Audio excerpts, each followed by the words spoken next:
Now we are. We live. We're All good. right. We're good. We're good. All right, what is up, guys? This is the Xceleration Fitness Podcast, episode number 22. I am John Papp, and this is, as you know, The Xceleration Fitness Podcast. My name is Ben Boudreau, guys. Today, we have a special guest that is going to really enlighten John, me, and all the viewers out there of what it was like in the early days of fitness back in the golden era of the 90s. We have my neighbor. How old are you again? Yeah, I'm 44. He's 44. Hey, he's 44, and he's the most jacked guy in my neighborhood. But he's got a big history, guys, when it comes to fitness. He's got a lot of wisdom that we definitely could take from. He just started his own podcast called Rock Your Wellness. His name is Chuck Jones, guys. And I'm going to introduce him a little bit more because I really want today to talk about his experience with fitness, what he does, things that you can learn from, and really, guys, the golden era of fitness back in the 90s, Venice Beach. I'm talking. This is going to be crazy today. So without further ado, guys, meet Chuck Jones. Hey, what's up, guys? I am Chuck, and apparently I am really old. Well, compared to us. Yeah. 44 young. That's right. Yeah, I can still hang. So that's good. there we go. Speaking of that, though, because you had a home gym right in your garage. Yep. We have a room built off the back of our garage. So just power rack, treadmill, pull up, dip, dumbbells, pretty basic. But yeah, That's awesome. Get the job done. All right, let's go right to it.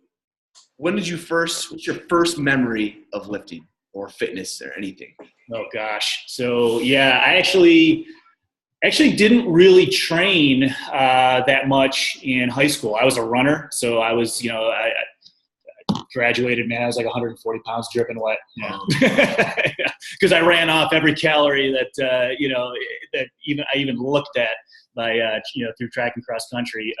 That being said, when I got into college, I went to Michigan State and I started lifting there. And then over my summers, I linked up with a buddy of mine from state, and we were actually training at the original powerhouse gym in Lincoln Park, like hardcore old school. Lincoln Park. Lincoln Park, Michigan. Yeah. That was There we go. No. I mean, like one of the originals. I mean, it was old school. I mean, it was like classic, bodybuilders there, and dudes like flexing and posing in the mirrors, like all during their workouts. And yeah, it was pretty wild.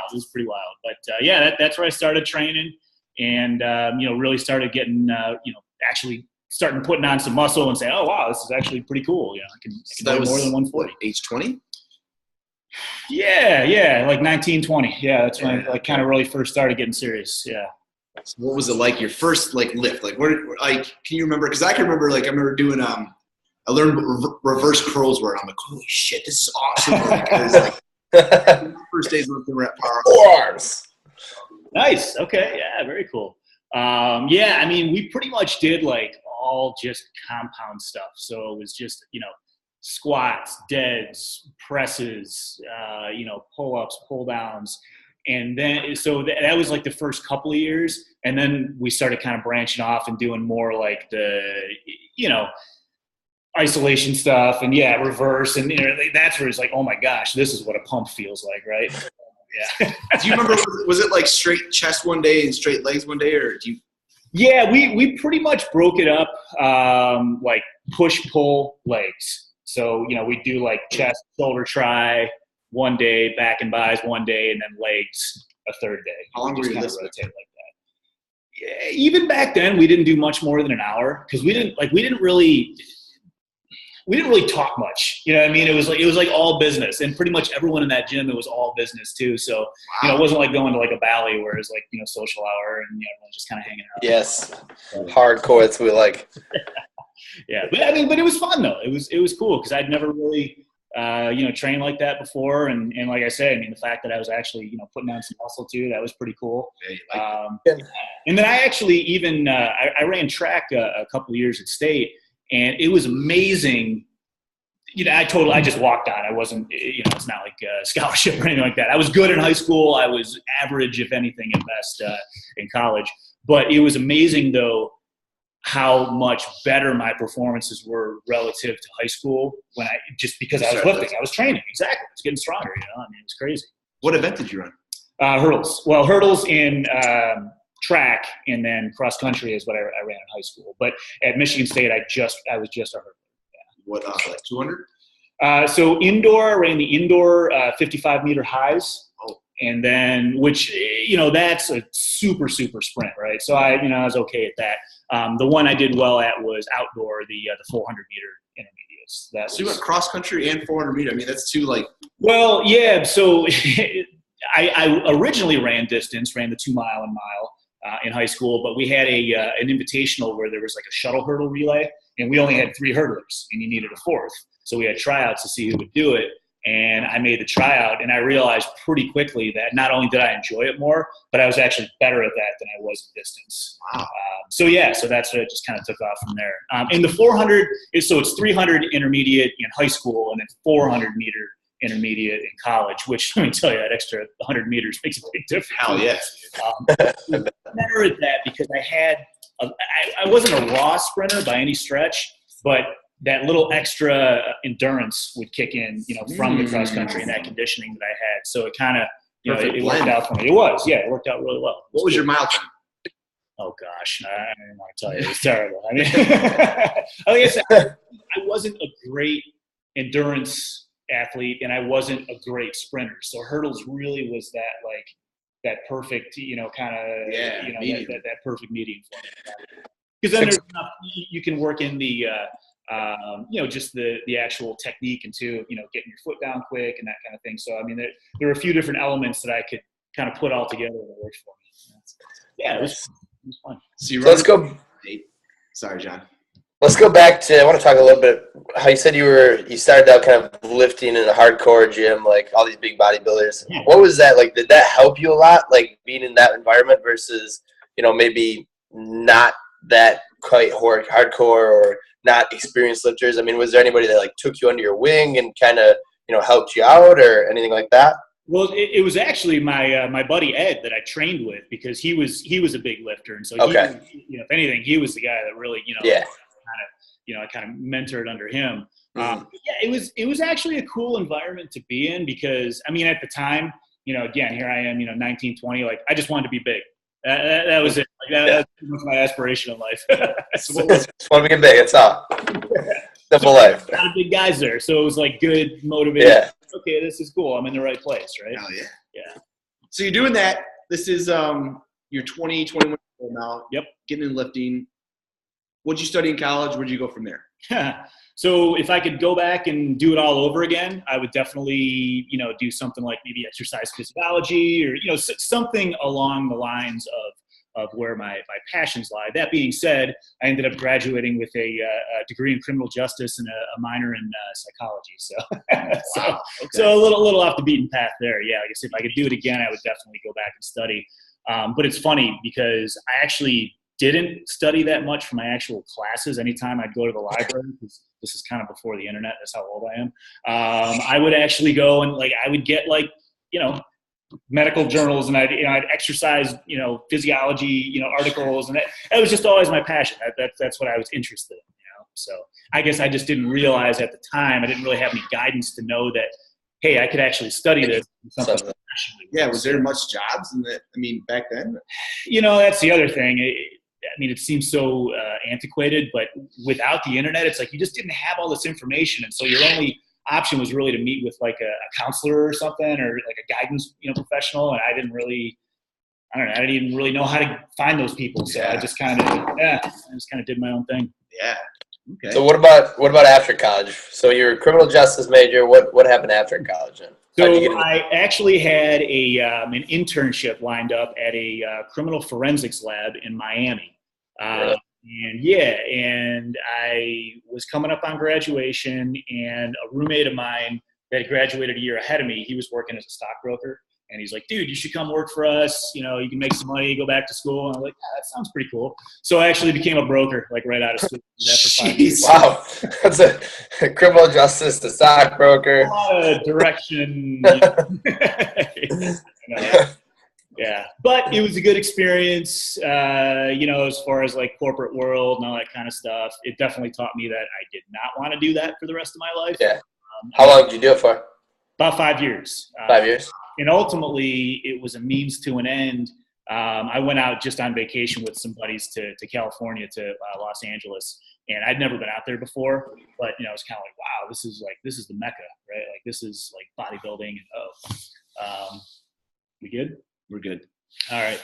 And so I actually was able to transfer out with that brokerage company to their Beverly Hills, California office. And I got a place in Santa Monica, just outside of Venice. And at least I got out there. And 6 months after that, I quit and started up a personal training company inside of the Powerhouse gym at the time that was in Venice Beach.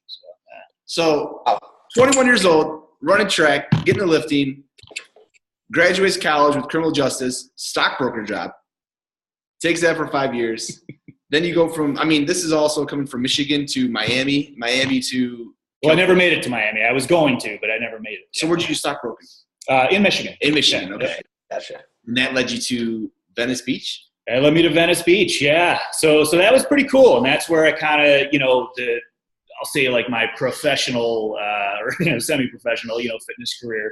You opened a gym. So, well, we opened a personal training company inside of the gym, which was really cool because we literally had office space inside that we just rented from the gym, and all new members that came in would meet with us for a consultation. We take them through a sample workout, have an opportunity to sign them up, with training. So we were a separate entity from the gym, but we worked really closely with them.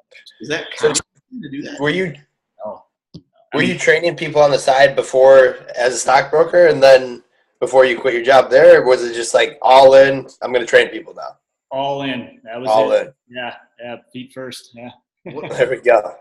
What finally made you say, like, dude, enough is enough of the corporate world. Like, let's do it right now. I'm going into fitness. I know, because you were studying in the background for a while. Like, what was it that breaking point?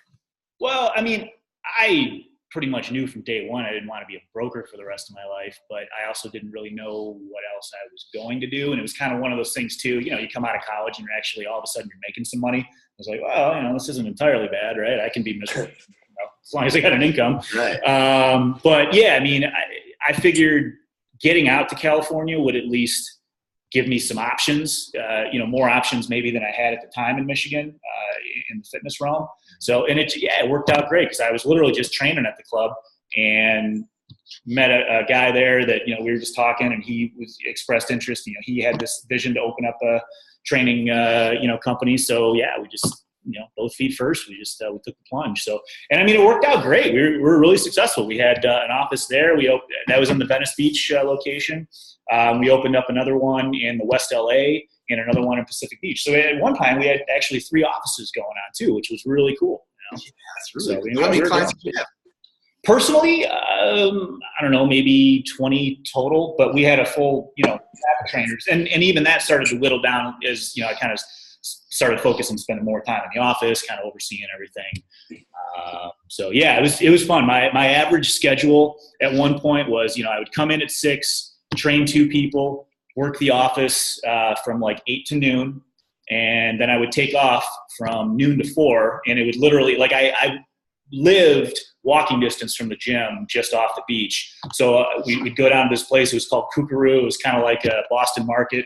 Get some lunch, walk down to the beach, eat lunch, fall asleep in the sun for a couple hours, go back, train, and then, train 1 or 2 clients, manage the office until 6, and go home. That was like a day in the life of. That's awesome. Shit. That's 25 isn't bad, right? So you're 25, no limits. You're doing what you love. Wow. Yeah, it was pretty cool. So was this where like Arnold was training at like Venice Beach and like, is it Muscle Gym? Yeah, well, Muscle Beach? So yeah, Muscle Beach was there. That being said, like you could literally get a membership for like $90 for the entire year. Because it was kind of crappy equipment, but it was pretty cool though to be training like on the Venice boardwalk, and like people are walking by and you're out in the sun.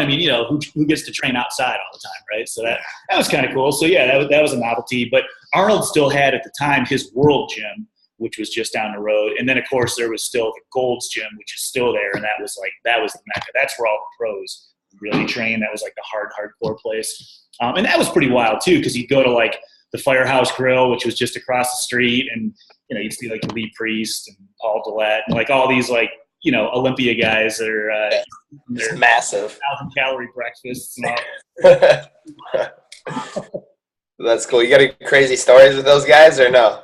No, not really. I mean, they pretty much kept to themselves. I mean, you could say hey or whatever, and they but they were all business, man. These guys were just eat and train and sleep. I'm trying to picture what it'd be like to go inside a gym like that. I'm picturing walk in, like, older weights, a lot of those, like, really stringy tank tops. Oh yeah.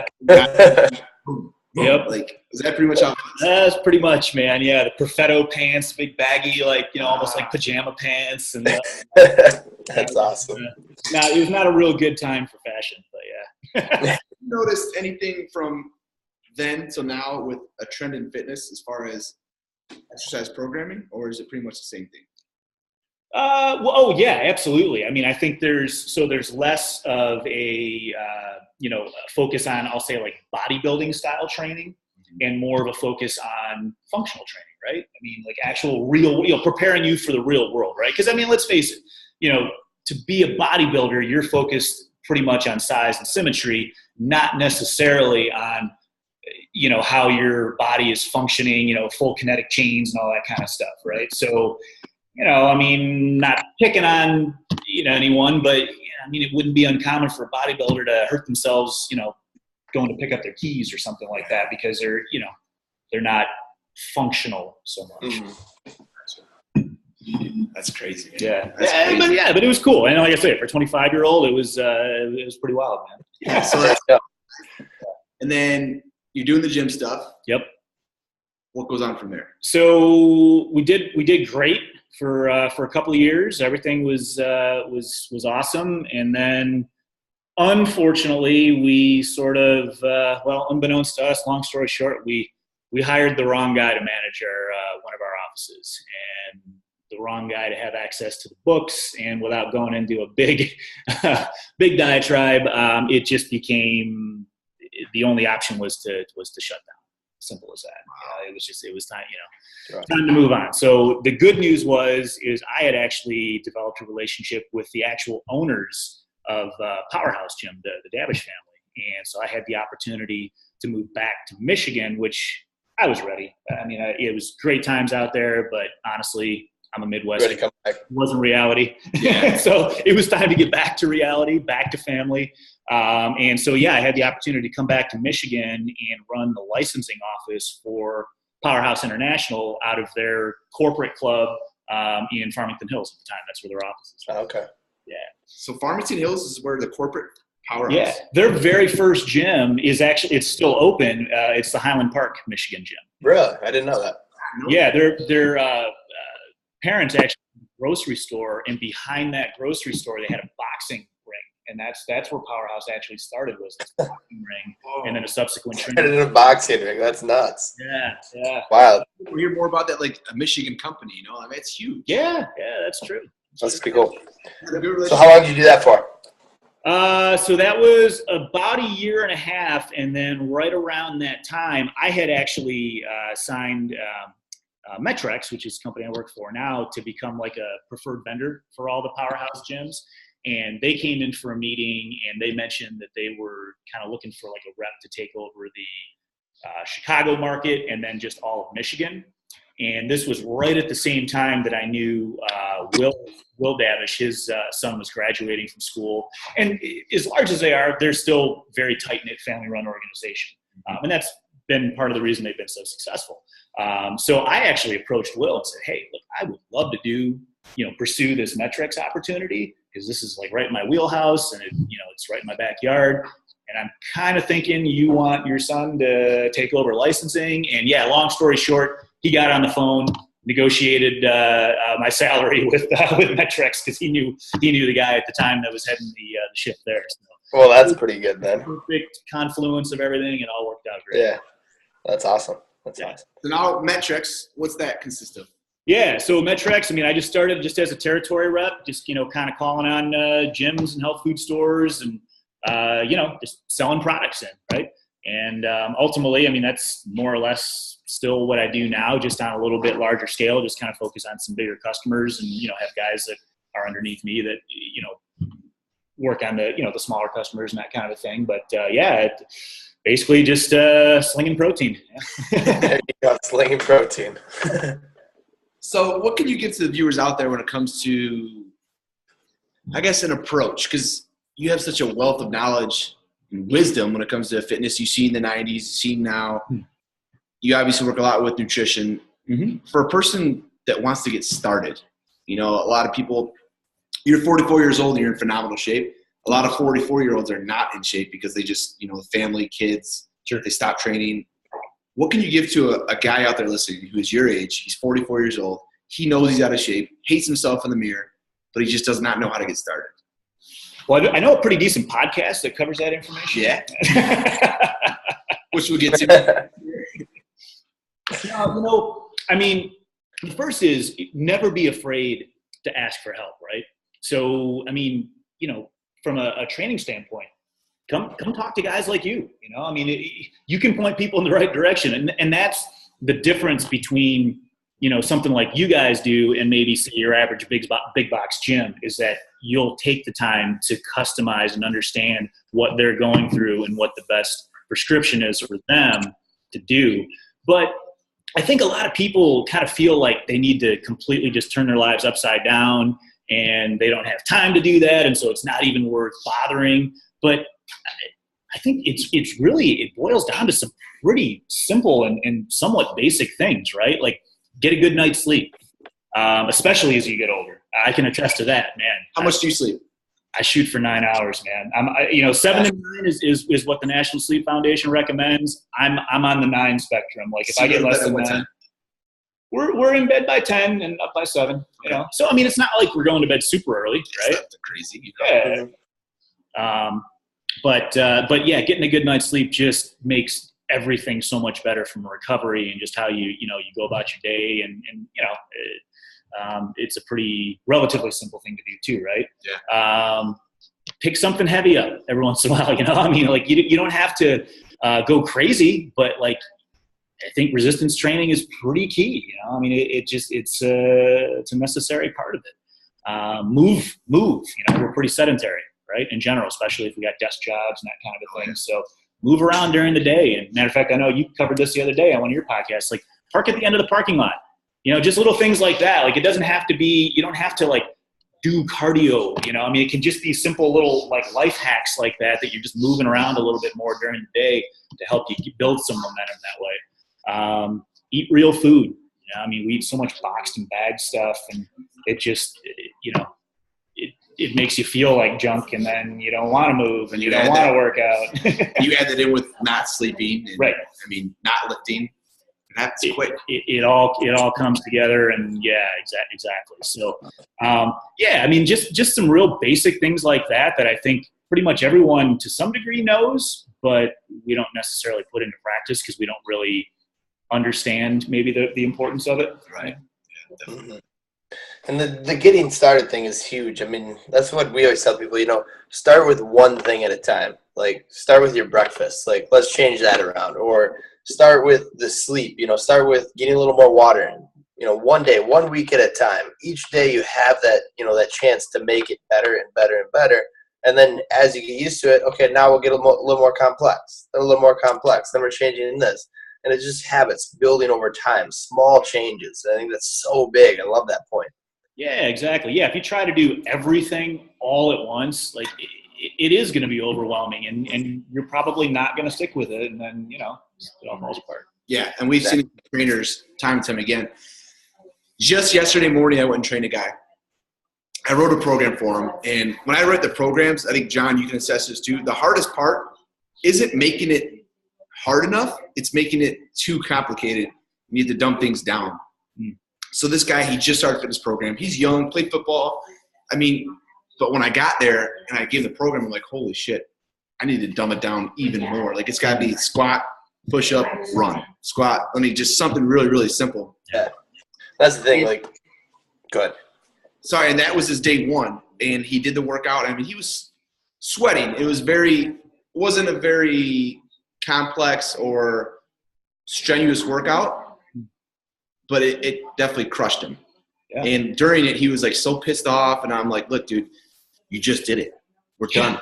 That's all you got to do. I know that sucked, but guess what? It's never going to get as worse as it was today. There you go. And then at 2, 3 o'clock, he's texting. I mean, my phone was blowing up. Dude, I feel so freaking. This is awesome. I feel so good. I'm like, that's one day. That's one day we did. You know what I mean? Yeah. And he does it the next day, and it's just like, I don't know. I wrote about sorry, I meant to take this over a little bit. My email today, I wrote about a guy who, John, you'll like this. He's been training with us for 3 months. All right. His gym that he used to go to consisted of him putting the iPad up, getting in on a conference call, and going on a treadmill for an hour while he's on a conference call, and nothing got done. He said, I barely would break a sweat. He did it for years and years and years. He comes to us for 3 months and just does the classes. He just reassessed his life insurance, and he wasn't the standard, which is the more expensive one. He's 38 years old. He just redid it after 3 months. His cholesterol went down so much, he has the premium. So over the next year, he's going to save $400 because he's at that much better health. That's so awesome. In 3 months. You know what I mean? That's the thing you got to think about too. I mean, from a financial standpoint, like this is your health. Like if you're not taking care of you, like that's going to cost you money and your family money long term too. So it's not just, you know, you look better in the mirror and you feel better about yourself, but there's the financial side of things too. And, you know, that's another thing to think about of why you need to do this, you know? Absolutely. No, and that is, I mean, I'm sure you guys feel the same way. Like when you work with someone and they have that sort of like aha moment where they get it, whether it's because my premium went down or, you know, I'm going clothes shopping and my pant sizes are different, or, you know, it's just like whatever it is that has the light bulb go off for them where they get it and then they're all in, like, that's so cool, man. There's nothing better than that. Like, that's so awesome, you know? Yes. And you know it when it happens too. Because Yeah. as soon as it happens, like, boom, we got it. We're moving now. Train's rolling. Yeah. I mentioned that to Matt Van Summeren yesterday about that training, the story I told you. And he brought up the guy that you're training, John. And he's like, yeah, his first day lifting, I mean, he could barely do 20 pounds, you know, like just starting. I think for males, it's a humbling thing to do. Yes. It is. But, you know, it's as males, our egos are kind of big sometimes. And we're like, I can do that. I'll be fine. But then when you do get humbled like that, it's like, damn, I'm not as awesome as I thought on this. But it just takes time and consistent effort. And before you know it, you're doing all those things and surpassing everything.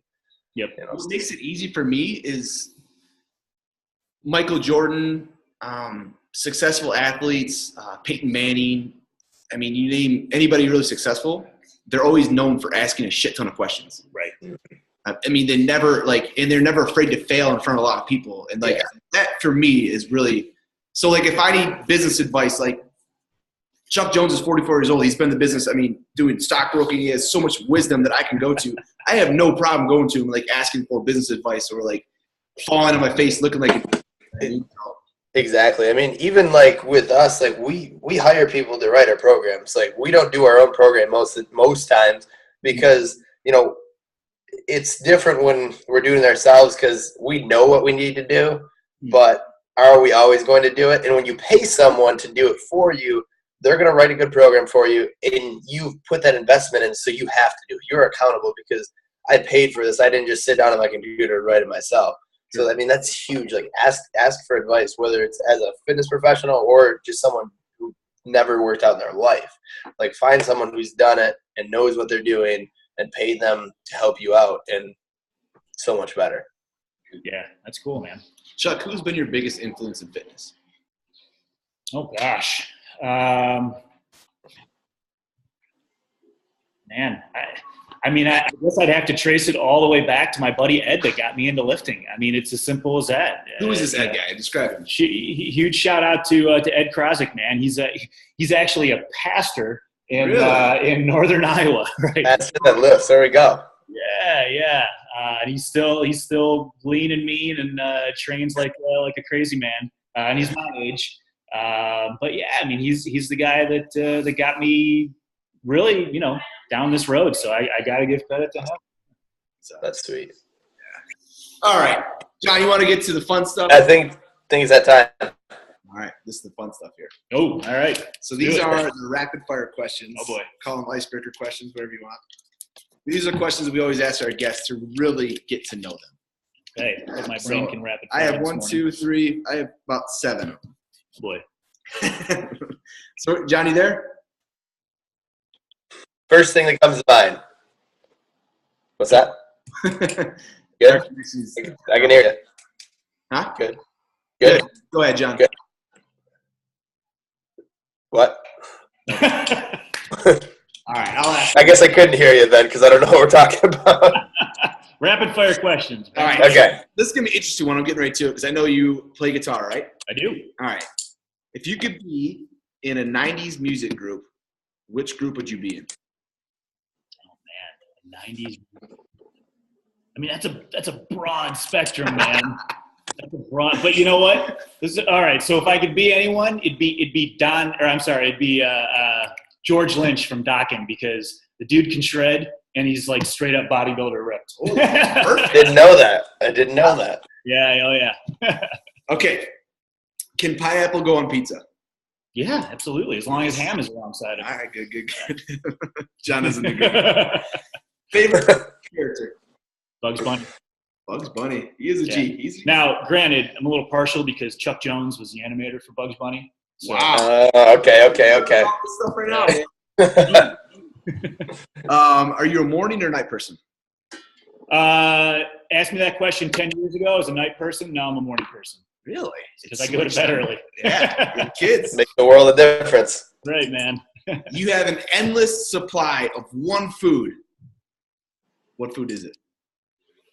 Oof. Man, endless supply of one food.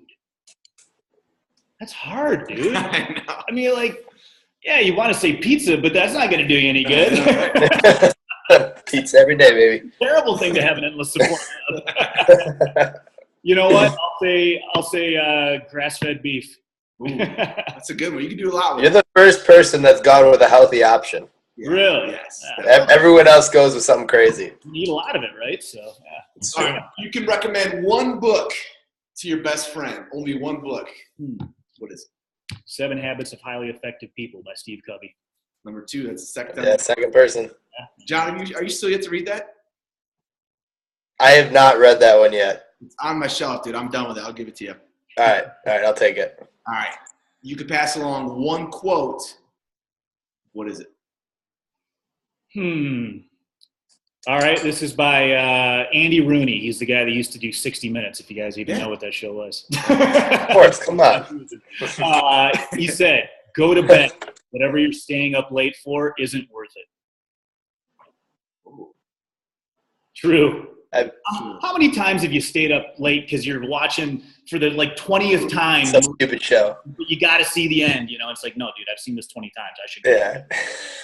And a lot of college nights where you wish you would have gone to bed because you wake up in the morning and yep. Yeah.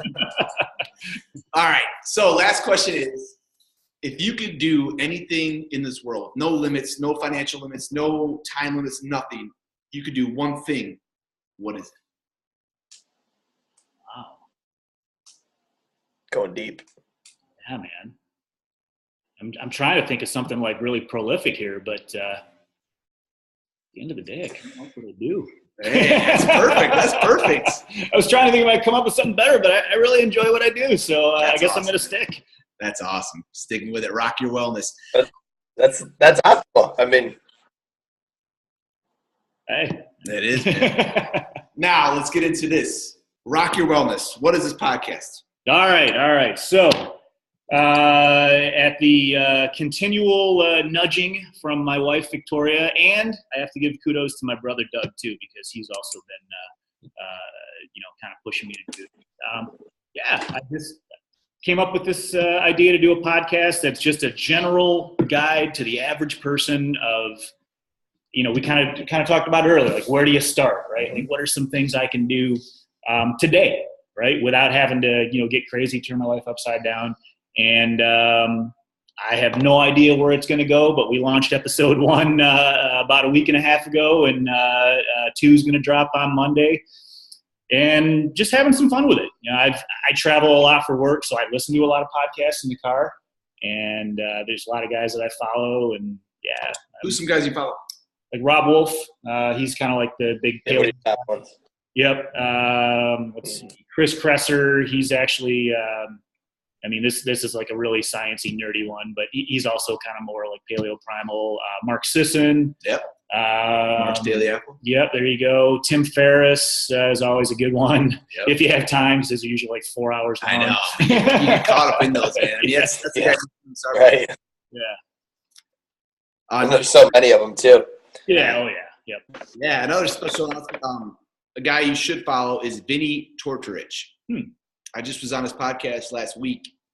He is, I want to say he's like almost 50, 60 some years old, but nobody on earth has trained more celebrities than this guy. And he was in the fitness industry forever, but he's got some really good stuff. I think he does a podcast a day too. So He's got some time. Yeah, he's on it. He's on it. It's dedication. Yeah. Right? Wow.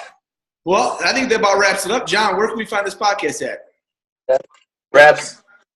We can find it on YouTube, but because he kind of told us how to do it, you can also find this on iTunes later this week because he informed us of that it's very, very simple, and we were kind of being lazy, I guess. I don't know, but you won't be able to find us on iTunes soon.